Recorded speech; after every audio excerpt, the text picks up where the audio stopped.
Hi guys, my name is Varun. ఈరోజు మనం వీడియోలో ఏంటి అంటే ఇంటర్నెట్ సెంటర్ స్టార్ట్ చేసేవారు చేసే అతిపెద్ద మిస్టేక్స్ ఏంటి, ఇంటర్నెట్ సెంటర్లో చాలామంది చేసే అతిపెద్ద మిస్టేక్స్ ఏంటి అవి నేను మీకు ఈ వీడియోలో చెప్పబోతున్నాను. Let's get in to the video.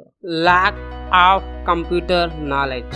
Internet centre start చేయడానికి మనీ ఒక్కటే ఉంటే చాలు అని చెప్పేసి చాలామంది ఇంటర్నెట్ సెంటర్ స్టార్ట్ చేస్తూ ఉంటారు, కానీ అది చాలా పెద్ద తప్పు.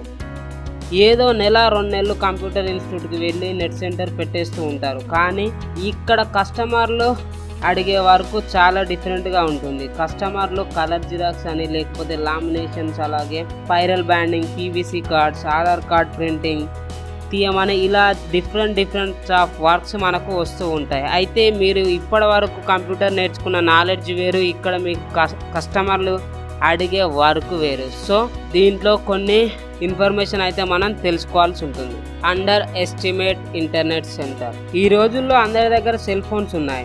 నెట్ సెంటర్కి ఎవరు వస్తారు? జాబ్ అప్లై చేసుకోవాలంటే వాళ్ళు మొబైల్లోనే చేసుకుంటారు కదా అని చాలామంది అంటూ ఉంటారు. అయితే ఇక్కడ ప్రతి ఒక్కరి ఇంట్లో అయితే జిరాక్స్ మిషన్ ఉండదు. సో ఖచ్చితంగా ప్రింట్ కావాలంటే వాళ్ళు మన దగ్గర రావాల్సిందే. స్మార్ట్ ఫోన్ ఉన్నంత మాత్రాన జాబ్ అప్లై చేసుకోవడం చాలామందికి తెలియదు. ఈవెన్ రెజ్యూమ్ కూడా క్రియేట్ చేయడం వాళ్ళకి రాదు.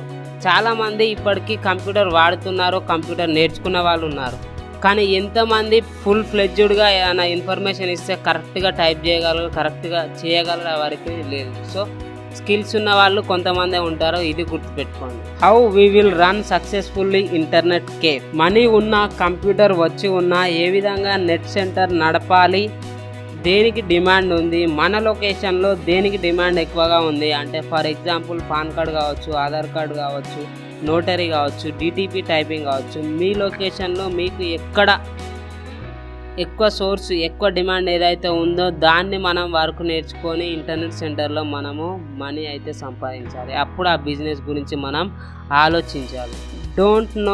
Don't under estimate the customer. కస్టమర్ని ఎప్పుడు తక్కువ అంచనా వేయకూడదు. అతనే మీకు ఒక పెద్ద డీల్ ఇచ్చే అవకాశం అయితే ఉంది.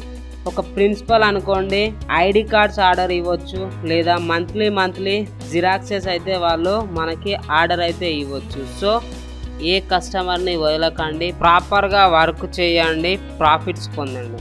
Update net centre. ఎప్పటికప్పుడు ఇంటర్నెట్ సెంటర్ నడిపించే వాళ్ళు అప్డేట్ అవుతూ ఉండాలి. ఎందుకంటే మనం అప్డేట్ కాకపోతే అప్డేట్ అయ్యే వాళ్ళు మనల్ని తొక్కేస్తారు. అప్పుడు మనకు బిజినెస్ లాస్ అయ్యే ప్రమాదం అయితే ఉంటుంది. దీంట్లో మీరు ఎప్పటికప్పుడు కొత్త నాలెడ్జ్ని అక్వైర్ చేస్తూ ఉండాలి. మీరు కస్టమర్లకి మంచి వర్క్ అయితే చేసిస్తూ ఉండాలి. మీ దగ్గర హై అండ్ ఎక్విప్మెంట్స్ అయితే వాడాలి వీలైనంత వరకు. ఇలా వాడి మీరు మీ యొక్క బిజినెస్ని అయితే పెంచుకోవాలి, ప్రాఫిట్స్ని అయితే పెంచుకోవాలి. ఈ విధంగా చేస్తే మీరు ఖచ్చితంగా ఇంటర్నెట్ సెంటర్లో సక్సెస్ అయితే సాధించవచ్చు. చాలామంది ఇంటర్నెట్ సెంటర్లోకి వచ్చే ముందు ఏం చేస్తూ ఉంటారంటే ఆన్లైన్ సర్వీసెస్ పెట్టాలా, లేకపోతే ఇంటర్నెట్ సెంటర్ పెట్టాలా అని చెప్పేసి చాలా ఆలోచిస్తూ ఉంటారు. ఎప్పుడైనా ఆలోచించండి. ఫస్ట్ ఏం చేయండి అంటే నెట్ సెంటర్ స్టార్ట్ చేసేటప్పుడు చిన్నగా స్టార్ట్ చేయండి. కస్టమర్స్ని బట్టి మనకి ఏదైతే సర్వీస్ అవసరం అవుతుందో ఆ సర్వీసులు తీసుకోండి. అంతేగాని మీరు మీరు ఇంటర్నెట్ సెంటర్ పెట్టేసి అన్ని సర్వీసులు మీరు పెట్టారనుకోండి, ఆ సర్వీసులు మీ దగ్గర రాకపోయినట్టయితే మీరు అక్కడ లాస్ అయ్యే ప్రమాదం అయితే ఉంది. సో ఇవన్నీ మనం గుర్తుపెట్టుకొని మనకి ఏదైతే వర్క్ వస్తుందో ఆ వర్క్లోనే మనం తీసుకునే ప్రయత్నం అయితే చేయాలి. ఇలా చేస్తే మనం ఖచ్చితంగా ఇంటర్నెట్ సెంటర్లో సక్సెస్ అయితే సాధించవచ్చు. ఇది ఫ్రెండ్స్ ఇవాళ వీడియో. నా వీడియో కనుక మీకు నచ్చినట్టయితే ఖచ్చితంగా లైక్ చేయండి ఫ్రెండ్స్. ఇలాంటి వీడియోస్ మరిన్ని కావాలంటే కింద కామెంట్ రూపంలో తెలియజేయండి. ఖచ్చితంగా నేను ఇంకా మరిన్ని వీడియోస్ మీకోసం తయారు చేస్తానికైతే సిద్ధంగా ఉంటాను. Thank you. Have a nice day.